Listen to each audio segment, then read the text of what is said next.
नमस्कार,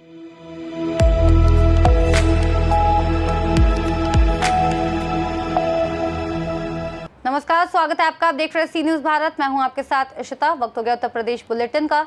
इस बुलेटिन में बात होगी एटा की, जहां जलेसर क्षेत्र में एक भीषण सड़क दुर्घटना में एक व्यक्ति की मौत हो गई।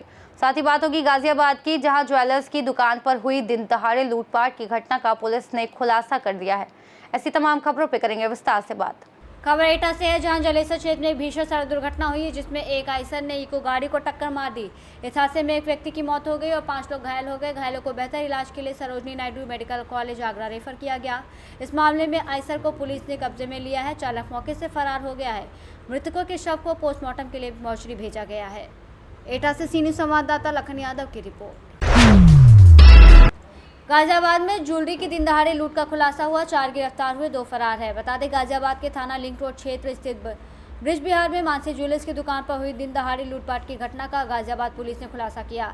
स्वाट टीम और लिंक रोड पुलिस की संयुक्त कार्रवाई में 2 बदमाशों कपिल कुमार गौतम और मनीष उर्फ मोनू को मुठभेड़ के दौरान वसुंधरा अंडरपास के पास गिरफ्तार किया गया। मुठभेड़ में दोनों के पैरों में गोली लगी है। पुलिस के अनुसार बदमाश स्विगी और ब्लिंकिट की ड्रेस पहनकर दुकान में घुसे और सोने चांदी के जेवरात लूटकर फरार हो गए थे। जांच में खुलासा हुआ कि लूट की योजना दिल्ली के झिलमिल कॉलोनी में बनाई गई थी।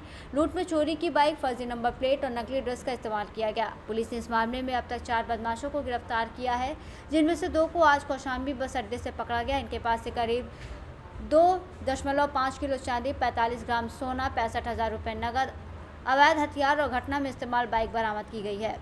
घटना में शामिल 2 अन्य आरोपी जयप्रकाश और अभिषेक फरार हैं। काउंटर पे बदमाशों के बैग में गोली भी लगी है। क्या पूरा घटना किस तरह से पुलिस ने खुलासा किया?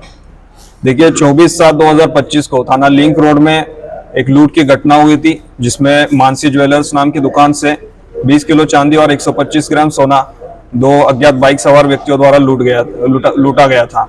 घटना का तुरंत ही संज्ञान लेते हुए टीमों का गठन करके एफआईआर पंजीकृत करके इसके अनावरण के लिए प्रयास जारी किए गए थे।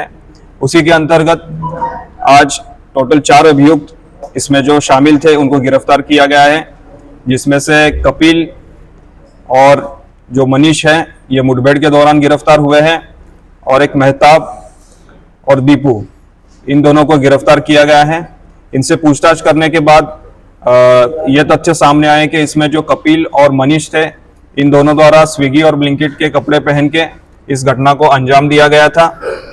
इस घटना में टोटल प्लानिंग करने में 4 लोग थे, जिसमें मनीष, कपिल, अभिषेक और मेहताब, इन चारों द्वारा दिल्ली में इनके आवास पे प्लान किया गया और घटना को अंजाम देने के बाद ये हरिद्वार गए।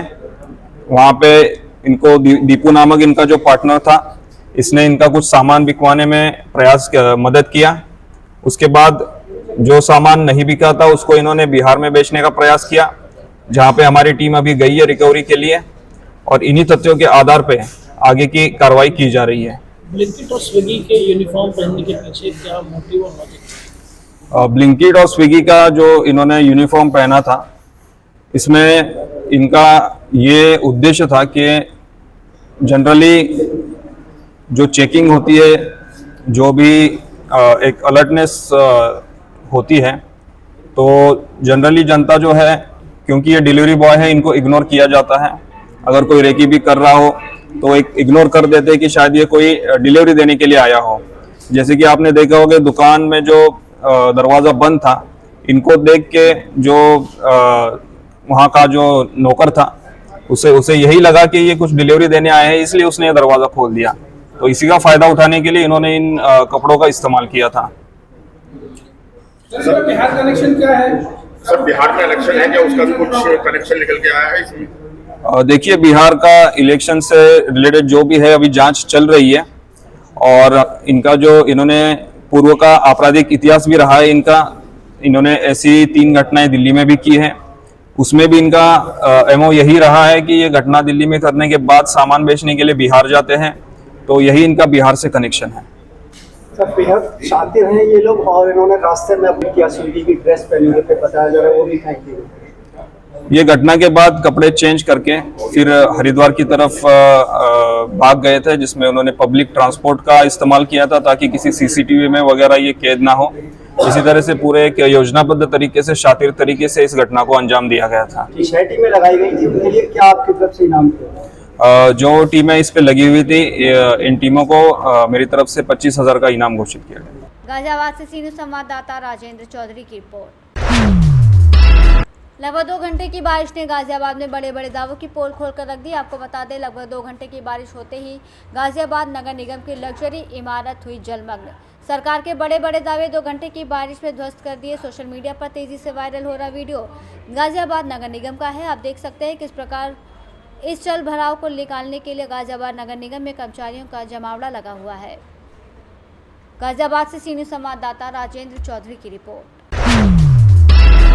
इगलास नगर में मुख्य चौराहे के इर्द गिर्द थोड़ी देर की मूसलाधार बरसात में ही सड़क पर पानी दिखाई देने लगता है, यानी चौराहे पर ताल तलाए जैसी स्थिति हो जाती है और इसी से अनुमान लग सकता है कि दिन भर की रिमझिम और मूसलाधार बारिश का आलम क्या होगा। इगलास नगर के चौराहा पर जल भराव होने से राहगीरों को भारी परेशानी का सामना करना पड़ता है, लेकिन लोक निर्माण विभाग अथवा जनप्रतिनिधि का इस ओर कोई ध्यान नहीं है।